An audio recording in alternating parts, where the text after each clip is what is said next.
Hi అండి, welcome to రుచి tech YouTube channel. ఈరోజు మనం ఐఎంఎస్టీ అండ్ ఐఎంఈ సబ్జెక్ట్లోనే ఒక ఇంపార్టెంట్ టాపిక్ చూద్దాము. ఇది ఎంటర్‌ప్రెన్యూర్‌షిప్ చాప్టర్ అండి. ఓకేనా? సో దీంట్లో role of entrepreneurs in promoting small scale industries గురించి చూద్దాం. ఇది కూడా చాలా సార్లు అడిగారు 3 మార్క్స్‌కి. ఓకేనా? ఒకసారి క్లారిటీగా చూడండి. ఎంటర్‌ప్రెన్యూర్స్ అనేవాళ్ళు ఈ స్మాల్ స్కేల్ ఇండస్ట్రీ ప్రమోట్ చేయడంలో చాలా ఇంపార్టెంట్ అనమాట. ఎందుకు? ఈ స్మాల్ స్కేల్ ఇండస్ట్రీస్ ఉంటాయి కదా, ఇవి మొత్తం దేని మీద డిపెండ్ అయి ఉంటుంది? ఈ ఎంటర్‌ప్రెన్యూర్ అండ్ మేనేజియర్ కంపెనీస్ మీద డిపెండ్ అయి ఉంటుంది, అంతే కదా. ఇప్పుడు ఒక కంపెనీ అనేది దేని మీద డిపెండ్ అయి ఉంటుంది అంటే అక్కడ మేనేజియర్ క్యాపబిలిటీస్, ఆ మేనేజ్మెంట్ అనేది ఎలా ఉంది, దానివల్లనే కదా అది డిపెండ్ అయ్యేది.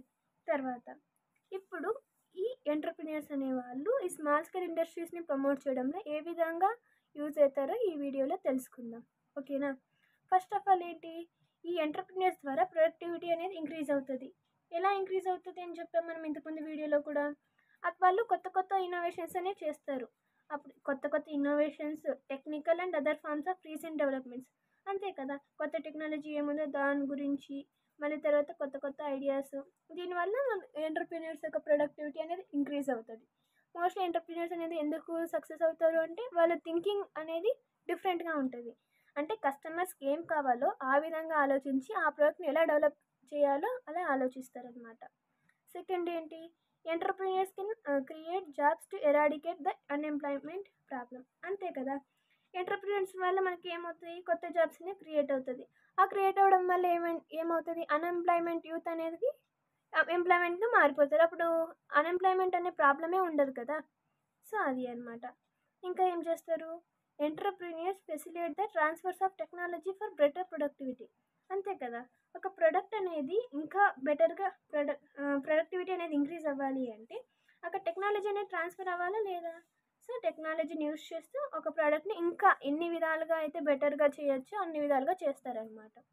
ఫోర్త్ది ఏంటి, entrepreneurs play a strategic role in commercialising inventions and products అంటే ఒక ప్రోడక్టే తీసుకున్నాం అనుకోండి, వాళ్ళు ఎలా పడితే అలా మార్కెట్లోకి రిలీజ్ చేయరు. ఒక స్ట్రాటజీ ఉంటుంది. అంటే సప్లై డిమాండ్ కాకుండా అప్పుడు బేస్ చేసుకొని ఏ టైంలో వెళ్తే మనకి ఎక్కువ ప్రాఫిట్ వస్తుంది, ఎలా మనము అడ్వర్టైజింగ్ చేయాలి, మన ప్రోడక్ట్ గురించి ఎలా మనం అంటే ఏ టైంలో రిలీజ్ చేయాలి, ఎలా రిలీజ్ చేయాలి, మొత్తం ఒక స్ట్రాటజిక్ రోల్ ఉంటుంది అనమాట. ఓకేనా?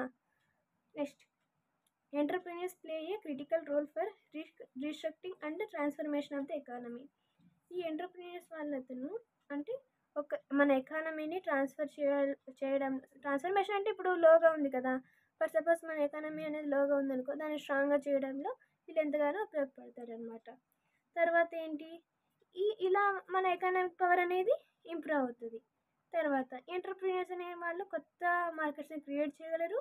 అలానే మొత్తం గ్లోబల్ మార్కెట్స్కి కూడా ఫారెన్ సర్వీస్ని ఇవన్నీ ఉపయోగించి ఎక్స్పోర్ట్ ఇంపోర్ట్ కదా. సో దానివల్ల మొత్తం గ్లోబల్గా కూడా వీళ్ళు న్యూ మార్కెట్స్ని ఎస్టాబ్లిష్ చేయగలరు. తర్వాత ఈ ఎంటర్‌ప్రెన్యూర్స్ అనే వాళ్ళు ఏం చేస్తారు, కాంపిటేటివ్ అనేది ఎక్కువ ఉంటుంది, అవునా కాదా. సో దీనివల్ల స్టాటిక్ అండ్ డైనమిక్ మార్కెట్ ఎఫిషియన్సీని తగ్గించవచ్చు. ఓకేనా? Entrepreneurs make markets more competitive and thereby reduce the both static and dynamic market inefficiency, అంతే కదా. ఇప్పుడు కాంపిటీషన్ అనేది ఎక్కువగా ఉండడం వల్ల మనము స్టాటిక్, డైనమిక్ ఇన్ఎఫిషియన్సీని మనం రిడ్యూస్ చేయొచ్చు, అవునా కదా. ఇవి అండి role of entrepreneurs in promoting small scale industry. మీకు వీడియో అర్థమైతే లైక్ చేయండి, షేర్ చేయండి, సబ్స్క్రైబ్ చేయండి. Thanks for watching.